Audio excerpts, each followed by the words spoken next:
अस्सलाम वालेकुम। आज हमारा जो लेक्चर है वो अपने पाइथन कोर्स का। पाइथन स्पेशलाइजेशन में 5 कोर्स हैं और ये उसका फर्स्ट कोर्स है। और फर्स्ट कोर्स का ये तकरीबन फर्स्ट लेक्चर ही है।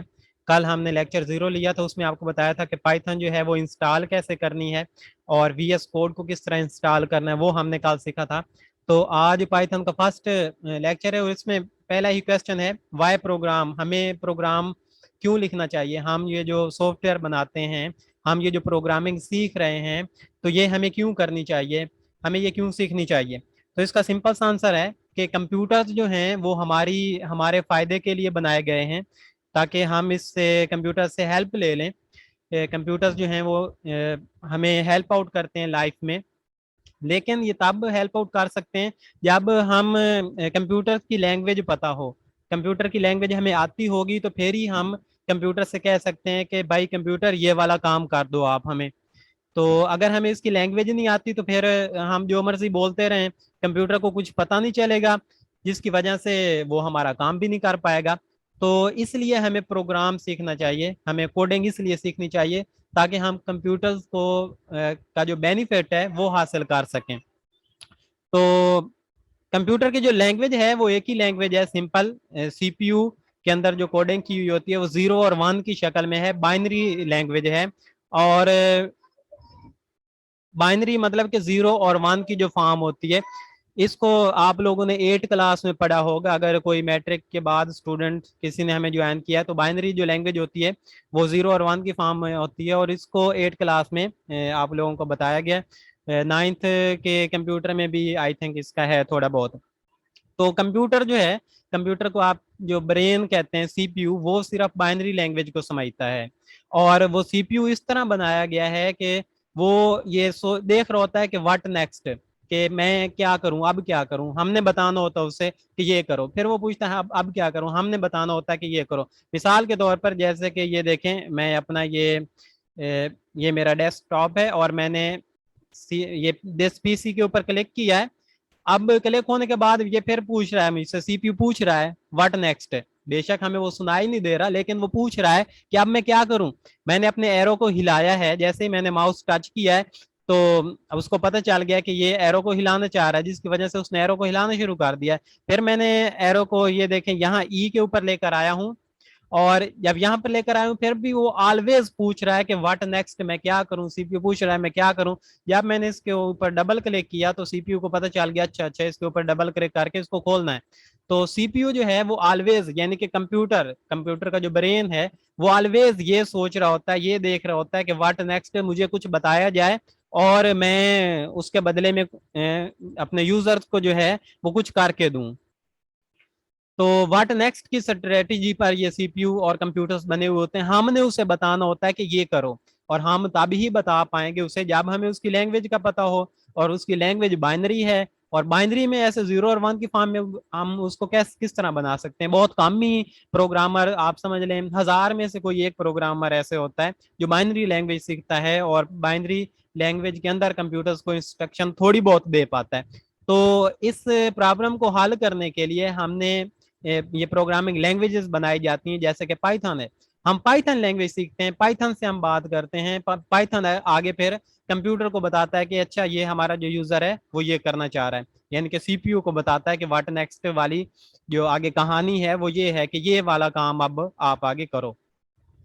तो प्रोग्रामर्स जो हैं ये, इनकी काफी ज्यादा अच्छी, इसकी रेपुटेशन अच्छी होती है। मिसाल के तौर पर मैं आपको बताऊं कि जैसे ये टिकटॉक है, कोई बंदा टिकटॉक यूज कर रहा हो और साथ वाला टिकटॉक यूज कर रहा है, और उसके साथ एक ऐसा बंदा बैठा है जिसने टिकटॉक बनाने में कुछ हेल्प आउट किया है, तो उसके लिए वो कितनी एक प्राउडली बात होगी कि अगर हाँ यार ये ऐप मैंने बनाई हुई है। कोई बंदा वेबसाइट यूज कर रहा है, मिसाल के तौर पर जैसे पीडीएफ टू वर्ड कन्वर्टर, एक छोटी सी वेबसाइट है, वहां पर आपका ही दोस्त है या कोई ऐसे कम्युनिटी है कोई, आप वहां से उनको देख रहे हैं कि पीडीएफ से वर्ड में ये लोग कन्वर्ट कर रहे हैं, और आप उनके साथ खड़े हो और आप उनको बताओ कि ये मेरी बनाई हुई है, तो कितनी वो तो कहेंगे कि क्या बात है आपकी, आपने बहुत ही जबरदस्त काम कर दिया है।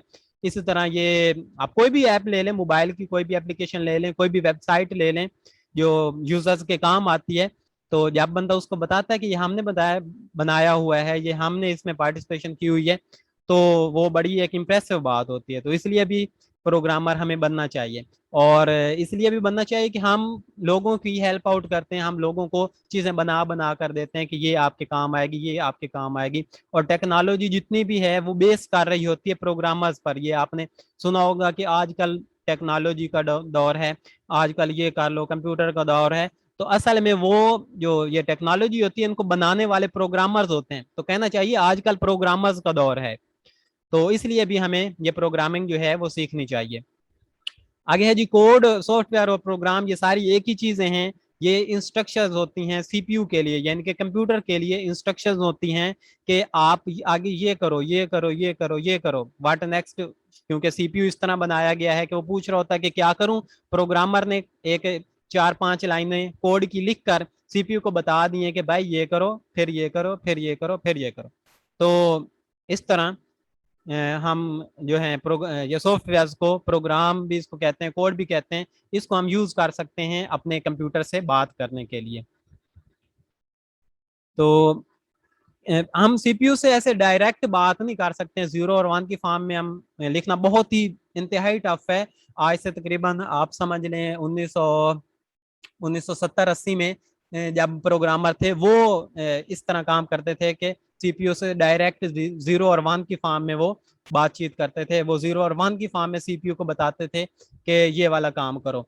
लेकिन उसके बाद ये लैंग्वेजेस बनाई गई हैं हमारी आसानी के लिए। हमें वो ये परेशान होने की अब ज़रूरत नहीं है कि अब हम वो बाइनरी लैंग्वेज सीखें और उसकी फॉर्म में हम कंप्यूटर से बात करें। हमें बिल्कुल भी परेशान होने की ज़रूरत नहीं है। हमारे जो एल्डर्स हैं, हमारे जो पिछले प्रोग्रामर्स हैं, वो हमारे लिए ये सारा काम करके हमें आसानी पैदा करके दे चुके हैं, और उससे हमें फ़ायदा उठाना चाहिए। तो पाइथन लैंग्वेज सीख कर हम कंप्यूटर से बात कर सकते हैं।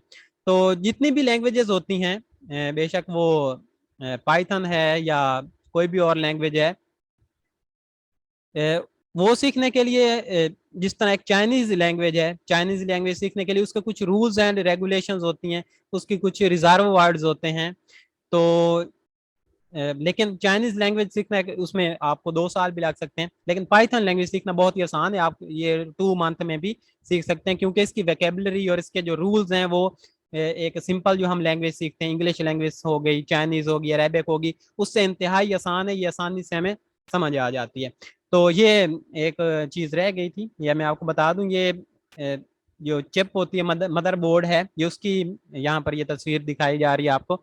और यहाँ पर ये जो ये ब्लैक एक छोटा सा पार्ट है, ये सीपीयू है कंप्यूटर का, ये दिमाग है। इसका दिमाग इतना तेज होता नहीं है, ये बहुत ही डम्ब होता है, बहुत ही ये मतलब इसको कुछ समझ नहीं होती, लेकिन ये फास्ट बहुत होता है। इसको कुछ समझ नहीं होती। मैं क्यों कह रहा हूँ, क्योंकि इसने करना ही वही काम है जो हम इसको कहें। ये हमसे पूछ रहा होता है कि क्या करूं, क्या करूं, नेक्स्ट क्या करूं, नेक्स्ट क्या करूं, नेक्स्ट क्या करूं। हमने इसे बताना होता है, प्रोग्रामर्स ने इसे बताना होता है कि भाई नेक्स्ट ये करो, भाई नेक्स्ट ये करो। तो ये डम्ब है इस तरह कि इसको कुछ समझ नहीं है कि क्या करना है, लेकिन ये फास्ट बहुत है, ये इंसानों से ज्यादा फास्ट है। ये बहुत सारी चीजें जो हैं वो जो इंसानी ब्रेन है वो नहीं कर सकता, लेकिन ये बहुत ज्यादा फास्टली कर लेता है। तो यहाँ पर ये देखें, ये सेंट्रल प्रोसेसिंग यूनिट है, सीपीयू है, और ये पूछ रहा है, हमेशा ये पूछ रहा होता है कि व्हाट नेक्स्ट, मैं क्या करूं। तो ये मेन मेमोरी जो कि रैम होती है, यहाँ पर हमने अपना वो फाइल स्टोर की होती है, हमने अपना सॉफ्टवेयर या हमारा जो कोड है वो यहाँ पर हमने स्टोर किया होता है। उसमें इंस्ट्रक्शंस प्रोग्रामर ने लिख दी होती हैं कि पहली लाइन में आपने ये करना है, फिर ये करना है, फिर ये करना है। तो उसको देख देख कर ये जो सीपीयू है वो काम करता जाता है। तो ये सेंट्रल प्रोसेसिंग यूनिट की एक डिफाइन लिखी हुई है, ये आप देख लें कि ये प्रोग्राम को चलाता है और हमेशा ये ढूंढ रहा होता है, always wondering what to do next. हमेशा ये चेक कर रहा होता है, हमेशा ये सोच रहा होता है कि नेक्स्ट क्या करूं, नेक्स्ट क्या करूं। और ये एग्जैक्टली ब्रेन तो नहीं होता, ये वेरी डम्प, बहुत ही मतलब सुस्त है, बहुत ही नालायक समझ लें, लेकिन फास्ट बहुत है। और ये कुछ और डिफाइंस हैं। इनपुट डिवाइसेस आपको पता है, माउस, कीबोर्ड, टच स्क्रीन होता है, आउटपुट डिवाइसेस होती हैं। तो मेन मेमोरी जिसको हम रैम भी कहते हैं, यहाँ पर हमारी जो फाइल्स हैं, हमारा जो सॉफ्टवेयर है वो यहाँ पर स्टोर हुआ हुआ होता है, इसको देख देख कर सीपीयू काम करता है।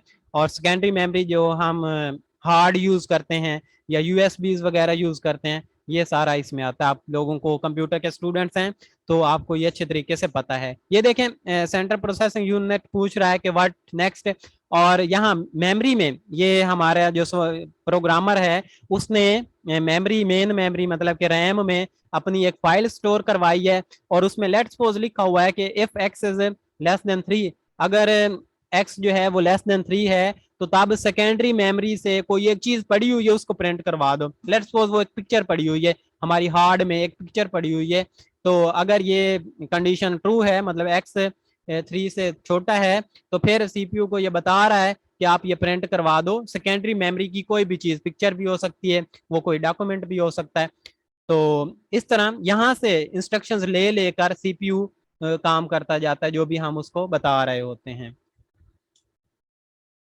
ये देखें, ये अब पाइथन ये जो प्रोग्रामिंग लैंग्वेज है जो हम अभी सीख रहे हैं, कोई भी जो लैंग्वेज होती है वो मेन मेमोरी में उसकी फाइल पड़ी हुई होती है, हमने लिखकर उसको मेन मेमोरी यानी कि रैम में रखा हुआ होता है। अब उसका काम होता है कि हमने जो इंग्लिश की तरह साइंटेक्स में लिखा है, हमने एक इंग्लिश की तरह की लैंग्वेज में जो कुछ लिखा है उसको 0 और 1 की फॉर्म में कन्वर्ट करके सीपीयू को बता दे। अब सीपीयू को तो सिर्फ 0 1 0 1 0 1 ये समझ आती है ना, तो ये पाइथन लैंग्वेज का ये काम होता है कि ये हमारी जो लिखी हुई इंस्ट्रक्शंस हैं जो हमें समझ आती हैं, इंग्लिश में हम लिखते हैं, उसको ये कन्वर्ट कर देता है 0 और 1 की फॉर्म में, और उसको दे देता है आगे, सीपीयू को दे देता है। सीपीयू उसको देखते हुए अपना जो है वो काम वो सारा अंजाम दे सकता होता है। तो हार्ड डिस्क के बारे में, ये हार्ड डिस्क होती है, अगर किसी को नहीं पता तो वो देख ले, आपको सुना होगा कि कंप्यूटर्स में और लैपटॉप में हार्ड डिस्क होती है, तो वो इस तरह की, ये ऊपर से उसको खोल के दिखाया हुआ है कि हार्ड डिस्क जो है वो ये वाली होती है। तो इसके बाद जो पाइथन एज अ लैंग्वेज मतलब ये क्या काम करती है आपको पहले भी बता चुका हूँ कि पाइथन जो है वो हमारे जो कोड है, हमारे जो इंग्लिश लाइक सिंटैक्स लिखा हुआ है उसको ये कन्वर्ट कर देती है किसमें, उसको 0 और 1 की फॉर्म में कन्वर्ट कर देती है, और उसको देखकर सीपीयू जो है वो अपना काम स्टार्ट कर देता है हमारे कोड को देखते हुए। ये पाइथन का थोड़ा सा सिंटैक्स यहाँ पर दिया हुआ है कि यहाँ पर हम लिख रहे हैं कि x इज इक्वल टू 1 और प्रिंट x, x को प्रिंट कर दो, तो उसने ये 1, सीपीयू ने ये 1 प्रिंट कर दिया क्योंकि हम उसको बता रहे हैं ये प्रिंट x। अब ये तो हमें समझ आने वाली बात है कि प्रिंट x, x को प्रिंट कर दो, सीपीयू को तो इस तरह की बात समझ नहीं आती ना। तो ये पाइथन लैंग्वेज का काम है कि सीपीयू को 0 और 1 की फॉर्म में कन्वर्ट करके दिखाए कि आपने ये प्रिंट करना है। तो ये सारा हम अभी देखेंगे नेक्स्ट। अब आपको बताया था कि कोई भी लैंग्वेज सीखनी हो तो उसकी वेकेबलरी होती है, जैसे इंग्लिश सीखनी हो तो इंग्लिश के कुछ वर्ड्स हमें याद रखना पड़ते हैं, उसकी जो है वो ग्रामर हमें याद रखना पड़ती है कि ये चीज़ें इसमें हैं। तो पाइथन लैंग्वेज सीखने के लिए भी इसकी भी कुछ हैं चीज़ें, इसमें वेरिएबल होते हैं, इसमें कॉन्स्टेंट्स होते हैं, और और भी इसमें बहुत सारी चीज़ें होती हैं, इसमें रिजर्व वर्ड्स होते हैं, और सेंटेंस सेंटेंस और लाइंस, ये सारी अभी हम थोड़ी देर में देखने वाले हैं कि ये सारी चीजें क्या होती हैं। तो चलें जी, आ जाते हैं हम, यहाँ से हमारा मेन स्टार्ट होता है प्रोग्रामिंग वाला। अब कुछ बच्चे मैट्रिक्स वाले भी थे और उनको पीछे से ये इसलिए मैं गाइड कर रहा था, अब जिन्होंने थोड़ी बहुत प्रोग्रामिंग की हुई है, यहाँ से हमारा काम स्टार्ट होता है कि अब प्रोग्रामिंग लैंग्वेज जो कि पाइथन है, पाइथन में हमने ये सारी चीज़ें सीखनी है कि उसमें वेरिएबल्स होते हैं, उसमें एक्सप्रेशंस होते हैं, उसमें स्टेटमेंट्स होती हैं, और उसमें कॉन्स्टेंट्स होते हैं। कॉन्स्टेंट क्या चीज़ होती है? कॉन्स्टेंट फिक्स वैल्यूज होती हैं जो चेंज नहीं होती हैं, जो थ्रू आउट द प्रोग्राम या पूरा जहाँ जब भी उसको हमने यूज करना है वो चेंज नहीं होती हैं, वो फिक्स रहती हैं। जैसे कि 1 2 3 है, यहाँ पर 98.6 है, और ये हेलो वर्ड है, ये सारे कांस्टेंट हैं। अब इसकी दो टाइप्स उसने बताई हुई हैं, न्यूमेरिक न्यूमेरिक कांस्टेंट्स, और दूसरा है स्ट्रिंग कांस्टेंट। न्यूमेरिक मतलब कि नंबर वाले कांस्टेंट 1 2 3, दूसरा स्ट्रिंग कांस्टेंट यानी कि ये हेलो वर्ड, ये भी एक कांस्टेंट है, ये भी पूरे प्रोग्राम में जैसा का है, वो चंगा ये हो वैसे का जाती वैसा है कराया पाल यूज लूंगी होता जिद्दां है। लोड ना। तो ये कांस्टेंट होते हैं, इनको कैसे लिखते हैं? हम कह रहा है कि सिंगल कोट में भी इसको लिख सकते हैं और डबल कोट भी में भी लिख सकते हैं, ये आप लोगों ने याद रखना है। अभी थोड़ी देर में मैं एक दूसरा सेकंड नहीं अपनी लग रहा। कोड खोलने लगा हूँ, वीएस कोड, उसमें मैंने आपसे ये पूछना है कि ये आप कांस्टेंट में लिखना है, प्रिंट हेलो वर्ड लिखने लगा हूँ तो इसको सिंगल कोट्स में लिख सकते हैं या डबल में लिख सकते हैं, किस तरह, तो आपने ये बात याद रखनी है। अब नेक्स्ट है जी रिजर्व वर्ड। पाइथन लैंग्वेज के अंदर रिजर्व वर्ड्स, जैसे कि ऐसे ऐसे वर्ड्स जिनका पाइथन को बिल्कुल पहले से ही पता है, जब हम ये बोलेंगे तो पाइथन समझ जाएगी कि अच्छा आप ये बोलना चाह रहे हो। जैसे कि एक लेट्स सपोज हमारे पास एक डॉग होता है, हम उसको ट्रेन करते हैं कि जब भी हमने उसको कहना है ना कम ऑन, तो वो आगे भाई हमारे रहने पास दो। चलना शुरू कर देता है। या जब हम उसको हम ट्रेन करते हैं कि जब मैं रन बोलूं तो आपने भागना शुरू कर देना, या जब मैं इशारा करूं और साथ में रन बोलूं तो आपने भागना शुरू कर देना। अब बेशक डॉग को आप वैसे गालियां देते रहो, कुछ भी करते रहो, वो नहीं सुनेगा। लेकिन जैसे ही आप उसको बोलेंगे रन, वो भागने शुरू हो कहेगा हाँ हाँ ये लफ्ज तो मैंने सुना हुआ है, ये इस लफ्ज का तो मुझे पता है, मैं इसके मुताबिक काम कर सकता हूँ, मैं इस लफ्ज का मेरे लिए ये मतलब है। डॉग डॉग को हमने ट्रेन किया हुआ है। तो इसी तरह पाइथन लैंग्वेज में उसके कुछ रिजर्व वर्ड्स हैं जिसका खास मकसद है उस लैंग्वेज के लिए। लेट्स सपोज ये एंड है, तो एंड का एक प्रॉपर मकसद है जो कि इस पाइथन लैंग्वेज को पता है। ये सारी हम डिटेल से पढ़ेंगे। इसमें इफ है, एल्स है, ट्राई है, और है, फॉर है, क्लास है, रिटर्न है। इन सारे वर्ड्स का मखसूस मतलब है पाइथन लैंग्वेज के लिए, जो कि जिसको देखते हुए पाइथन आगे फिर हमें उस हिसाब से काम करके दे सकता है। नेक्स्ट है जी वेरिएबल। तो आपको जैसे मैंने बताया था कि हर लैंग्वेज सीखने के लिए उसमें कुछ ना कुछ रिक्वायर्ड चीजें होती हैं, उसकी ग्रामर होती है, उसकी उसमें उसकी वेकेबलरी होती है। तो इसी तरह ये प्रोग्रामिंग लैंग्वेज कोई भी सीखनी हो तो उसका ये स्टार्टिंग पॉइंट होता है वेरिएबल और कॉन्स्टेंट्स। कॉन्स्टेंट्स हमने पहले देख लिए। वेरिएबल वेरिएबल एक ऐसी चीज होती है जो हम जो चेंज होती रहती है। और ये कंप्यूटर साइंस के अंदर या प्रोग्राम के अंदर ये मेमोरी के मेमोरी लोकेशन होती है। आपको मैंने रैम का बताया है। तो रैम के अंदर ये कुछ खास जगह है जहां पर हम डाटा को स्टोर कर सकते हैं, और उस जगह का नाम हमने रखा हुआ है। नाम हम कुछ भी रख सकते हैं, जैसे कि हमने रख दिया है उस जगह का ये वो मेमोरी लोकेशन है रैम के अंदर। और यहाँ पर हमने स्टोर स्टोर करवाया है 12.2, और इसका नाम रख दिया है हमने एक्स। यानी कि इस एक्स बर्तन के अंदर हमने 12.2 स्टोर करवा दिया है। ये इक्वलिटी का साइन है, ये मैथ वाली इक्वलिटी नहीं है, ये यहाँ पर असाइनमेंट ऑपरेटर है।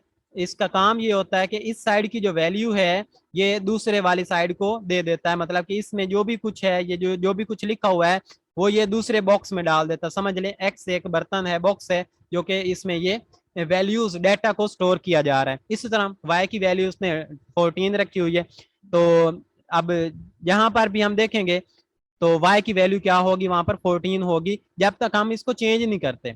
इसको हम चेंज भी कर सकते हैं। ये देखें हमने पहले एक्स के अंदर स्टोर करवाया 12.2, और फिर वाई के अंदर हमने स्टोर करवाया 14। फिर हमने कहा भाई ये जो एक्स वाला बर्तन है, लेट्स सपोज ये वाइट गिलास है, ये कोई स्पेशल किस्म का गिलास है जिसके अंदर ये 12 हमने एक चीज है वो डाली हुई है।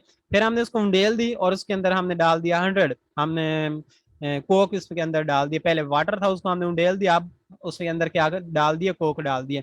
तो ये चेंज, इसकी वैल्यू देखो चेंज होती रहती है। अब कंप्यूटर क्या करेगा, कंप्यूटर के माइंड में इसकी ये पहले वाली वैल्यू नहीं है, बल्कि नई जो वैल्यू उसको नजर आ रही है वो होगी। कंप्यूटर इसको सिक्वेंशली मतलब कि ऊपर से नीचे लाइनों को पढ़ना स्टार्ट करता है। ये सारी चीजें हमने आगे देखनी है। तो यहाँ पर कंप्यूटर यहाँ पर देखेगा ये एक्स की वैल्यू 12.2 है, फिर एक्स वाई की वैल्यू 14 है, और फिर कहेगा कि ये अब 12.2 नहीं रही, अब ये 100 हो गई है। तो अब ये थोड़ी सी और बात है कि हम नेम कैसे रख सकते हैं वेरिएबल्स का। वेरिएबल का नेम हम कोई भी लेटर से स्टार्ट कर सकते हैं, जैसे कि स्पैम है, एग्स है, ये वेरिएबल के नेम है। स्पैम 23 है, ये भी वेरिएबल का नेम है। और अगर हम उसको ये अंडरस्कोर से स्टार्ट कर लें तो ये भी वेरिएबल का नेम एक अच्छा समझा जाता है। लेकिन बैड क्या है कि आप हिंस से स्टार्ट कर लें, डिजिट से स्टार्ट कर लें वेरिएबल का नेम, ये हैश से स्टार्ट कर लें, बीच में पॉइंट लगा दें वेरिएबल के नेम में, तो ये अच्छा नहीं समझा जाता। ये इस तरह नहीं, इसके नेम नहीं रखने चाहिए। ये गुड वाले जो है एग्जाम्पल, यानी कि आप लेटर से स्टार्ट करें या अंडरस्कोर से स्टार्ट करें तो ये नेम अच्छे समझे जाते हैं। और ये देखें ये वेरिएबल के जो नेम हैं ये डिफरेंट हैं। ये जो फर्स्ट वाला स्पैन है ये और वेरिएबल है, जिसका कैपिटल एस हो गया ये और वेरिएबल होगा, और जो पूरा ही कैपिटल है ये सारा और वेरिएबल के तौर पर ट्रीट किया जाएगा। तो ये अगर थोड़ा सा भी हम इसको ऊपर नीचे कर देते हैं तो वो एक अलग वेरिएबल के तौर पर शुमार होना शुरू हो जाता है। लाइंस हैं आगे कि जो भी हम स्टेटमेंट लिखते हैं, लाइनें लिखते हैं, एक्स इज इक्वल टू 2, ये एक लाइन है। X is equal to x+2 ये भी एक लाइन है, और प्रिंट एक्स ये भी एक लाइन है। मजीद ये हम आगे जाकर देखेंगे। न्यूमेरिक वेरिएबल नेम्स, ये इनके वेरिएबल का जो नाम रखना है वो इस हिसाब से रखना चाहिए कि हमें उस वेरिएबल के बारे में पता चल सके कि इसमें क्या कहा जा रहा है। जैसे कि ये देखें एग्जाम्पल उसने बताया हुआ है कि ये एक बहुत ही अजीबोगरीब वेरिएबल उसका नाम है, और उसमें 35.0 ये स्टोर करवाया हुआ है। आगे ये दूसरा वेरिएबल है उसमें ये स्टोर करवाया हुआ है, और तीसरा वेरिएबल है, और इन दोनों को मल्टीप्लाई करके जो जवाब है उसको प्रिंट करवाया हुआ है। ये एक तरीका कार है। ये बहुत ही खराब, इसको बिल्कुल समझ नहीं आ रही, हमें भी समझ नहीं आ रही कि ये क्या हो रहा है यहाँ पर। लेकिन आगे देखिएगा, ये इसी को उसने कहा है कि ये इस पूरे को उसने कह दिया कि ये ए है, दूसरे को उसने वेरिएबल का नाम अब बी रखा है, और उनमें ये वैल्यू स्टार करवाई हैं और स्टोर करवाई हैं, और जो तीसरा है सी रखा है, और सी में इन दोनों का मल्टीप्लाई, ये स्टार का मतलब होता है मल्टीप्लाई, वो जो मल्टीप्लाई का जवाब आएगा वो इसमें स्टोर करवाया है। अब ये देखने में थोड़ा सा अच्छा लग रहा है कि ये चीजों को मल्टीप्लाई कर रहा है, और हमें अच्छे तरीके से समझ भी आ रही है। इससे भी अच्छा है कि हम इसके नेम रख लें। ये देखें यहाँ पर इसके हम नेम रख लें कि ये जो आवर्स हैं ये 35 है, घंटे हैं। रेट उसका एक घंटे का जो रेट है वो 12.550 है, और जो पे है वो हमारे पास इन दोनों का मल्टीप्लाई है। अब यहां से हमें बिल्कुल अच्छे तरीके से समझ आ रही है कि ये यहाँ पर क्या किया जा रहा है कि घंटों के हिसाब से हम किसी की जो है वो सैलरी काउंट कर रहे हैं। तो नुमेनिक मतलब कि ऐसा वेरिएबल का नाम रखा जाए कि उसका नेम से हमें पता चल जाए, हमें इजीली उसको हम अंडरस्टैंड कर जाएं कि इसका क्या मतलब है। वैसे आप कुछ भी रख सकते हैं, वैसे आप ये देखें यहाँ पर इतना गंदा नेम भी रख सकते हैं कि हमें कुछ पता नहीं चल रहा, और बाद में अगर हमें लिखना हो तो ये बिल्कुल भूल जाएगा, हमें कॉपी पेस्ट करना पड़ेगा। तो न्यूमेरिक वेरिएबल्स इस इनको कहते हैं कि एक अच्छा नेम हमें इसका रखना चाहिए। तो इसके बाद हम आते हैं अब हमारे जो है कोड की तरफ, कि ये सारी चीजें हमने देख ली। हम अब आते हैं VS कोड में, जो हमने कल इंस्टॉल किया था। पाइथन भी आप लोगों ने इंस्टॉल कर ली थी, और ये VS कोड भी इंस्टॉल कर लिया है। अब अटेंटिवली अच्छे तरीके से गौर से समझ लें, वो सारी चीजें हम यहाँ पर अप्लाई करेंगे जो हमने पढ़ी। हमने वेरिएबल पढ़े हैं, हमने कांस्टेंट पढ़े हैं, हमने वेरिएबल्स का नाम कैसे रखना चाहिए वो पढ़ा है, और वेरिएबल की गुड नेम पढ़े हैं कि अच्छे नेम कैसे होते हैं, बैड कैसे होते हैं, और सिक्वेंशियल के बारे में थोड़ा सा आपको मैंने बताया कि ऊपर से नीचे जैसे लाइनें आ रही होती हैं, कंप्यूटर उनको फर्स्ट से रीड करना स्टार्ट करता है, और नीचे उसकी जो है उसको रीड आउट करता जाता है। तो ये VS कोड मैंने खोला हुआ है। यहाँ पर आपने फाइल में आना है, यहाँ पर, और न्यू फाइल में आना है, और न्यू फाइल में आकर इसको कुछ भी नहीं करना, दोबारा फाइल में आना है, और इसको कर देना है सेव एज। यहाँ पर सेव एज करेंगे तो आपने लोकेशन देख लेनी है कि कहाँ पर आप सेव करना चाह रहे हैं। मैं इसको डेस्कटॉप में सेव करना चाह रहा हूँ, और डेस्कटॉप के अंदर अच्छा डेस्कटॉप में ही हम इसको सेव कर देंगे सीधा सीधा। बाद में फोल्डर में बनाऊंगा और उसके अंदर हम सेव करेंगे, या फिर बेशक आप पहले डेस्कटॉप के अंदर एक फोल्डर बना लें। यहाँ पर एक फोल्डर बना लेते हैं, और फोल्डर का नाम मैं रख रहा हूँ PB, यानी कि पाइथन बेसिक। PB इस फोल्डर का नाम है। अब इस फोल्डर के अंदर मैं अपने VS कोड की जो फाइल है वो सेव करना, ये वाली जो फाइल है मैं उस फोल्डर के अंदर सेव करना चाह रहा हूँ, तो मैं करूंगा सेव एज। अब डेस्कटॉप हम ढूंढेंगे, और ये PB निकला हुआ है, यानी कि PB के अंदर ही ये स्टोर होगी। अब इसका जो नाम रखना है ना, आप फाइल का नेम कोई भी रख सकते हैं, लेकिन साथ आपने लिखना है .py। मैं ये फर्स्ट हमारा प्रोग्राम है तो मैं यहाँ लिख रहा हूँ हेलो, कुछ भी आप लिख सकते हैं, hello.py। PY मतलब पाइथन, ये उसकी एक्सटेंशन है, ये साथ लिखना जरूरी है। तो इसको हम सेव करेंगे जल्दी से। ये देखें जैसे ही हमने लिखा है, ये पाइथन की जो है अलामत है वो बनाकर उसने साथ हमें शो कर दिया है। आप जब फर्स्ट टाइम .py लिखेंगे तो आपको नीचे यहाँ पर वो कहेगा कि पाइथन की एक्सटेंशन आप इंस्टॉल करना चाहते हैं, तो आप लोगों ने उसको इंस्टॉल कर लेना है। मैंने क्योंकि पहले से किया हुआ है तो मेरे पास वो इंस्टॉलेशन नहीं मांग रहा है। तो यहाँ पर हमने अब अपना कोई भी कोड लिखना है और उसको हमने रन करना है। तो मैं यहाँ पर अगर लिखूं एक्स, एक्स एक वेरिएबल है, और एक्स इज इक्वल टू मैं लिख दूं 2, तो ये एक लाइन है। ये देखो 1, और उसके बाद ये उसने 2 कहना स्टार कर दिया। इसी तरह ये 3 4 5 ये लाइनें हैं, स्टेटमेंट्स इनको बोलते हैं। और या फिर मैं वेरिएबल का और भी नाम देख सकता हूँ।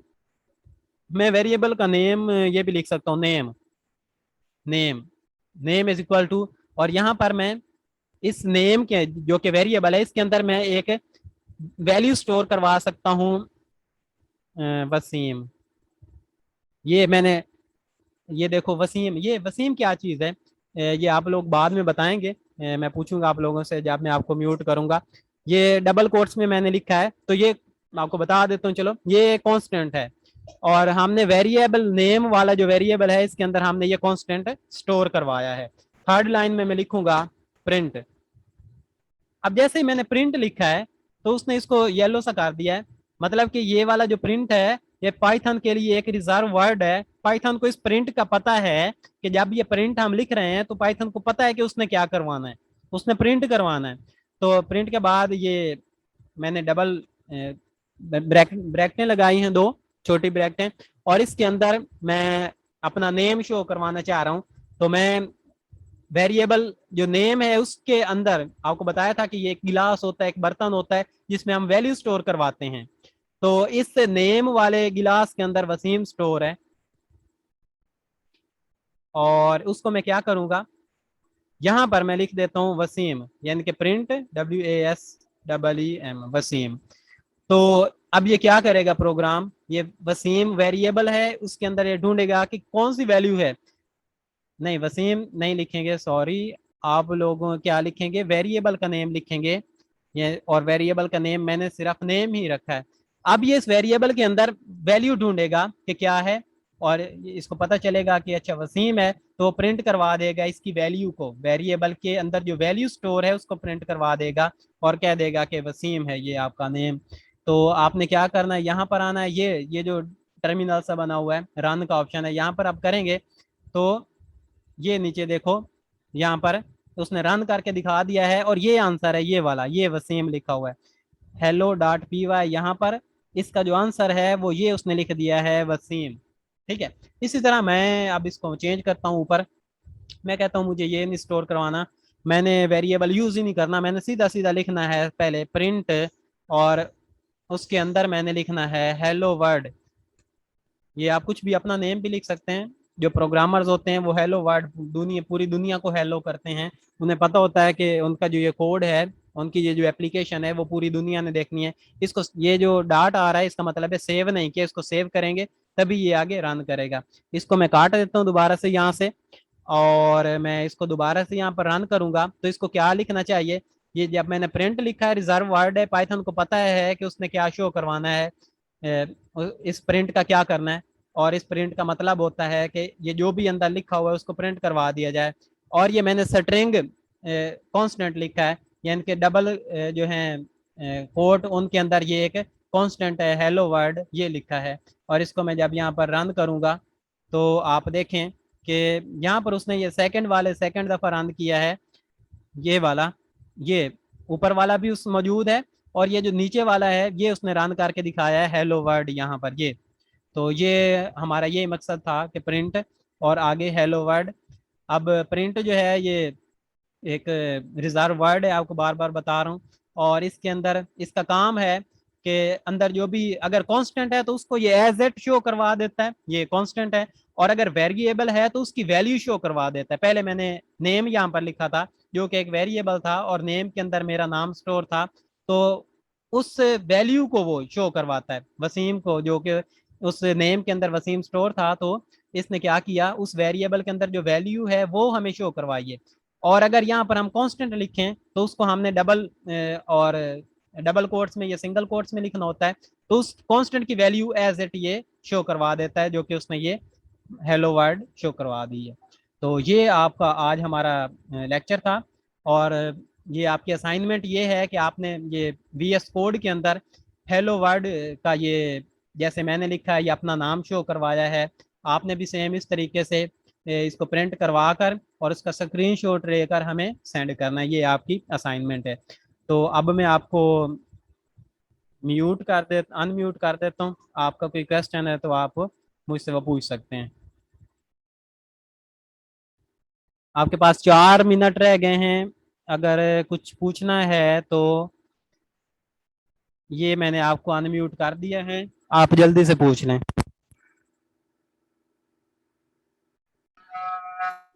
अस्सलाम वालेकुम सर।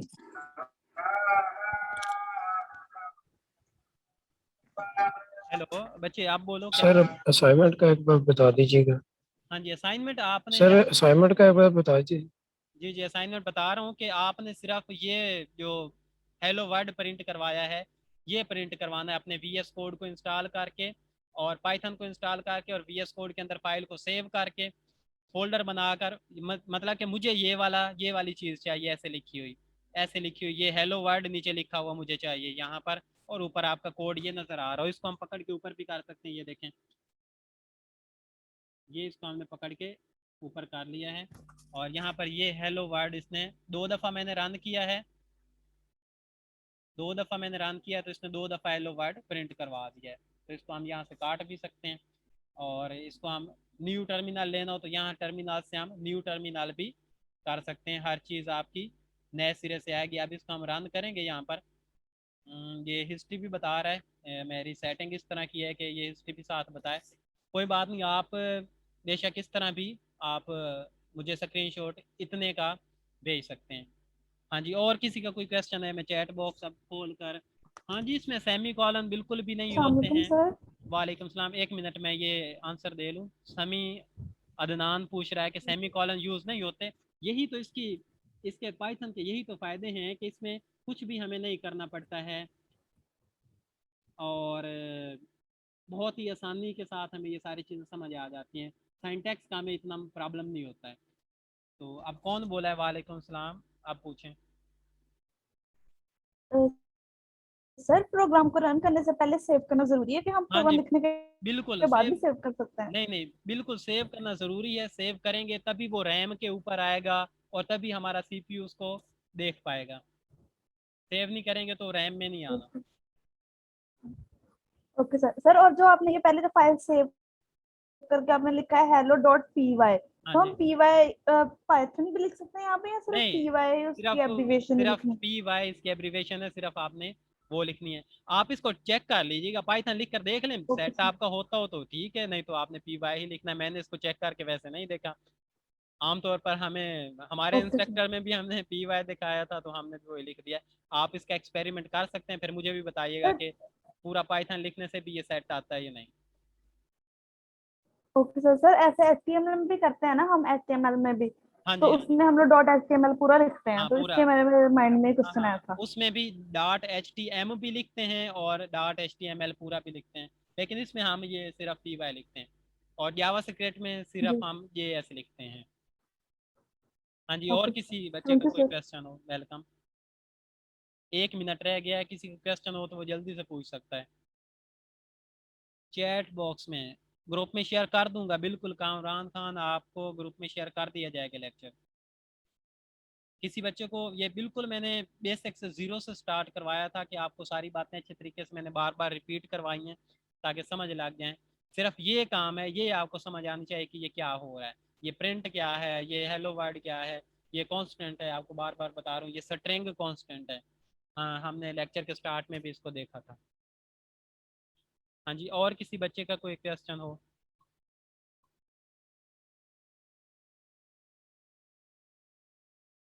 हाँ जी, आसद अली, आपको भी मिल जाएंगे, आपको भी मिल जाएंगे, परेशान ना हो।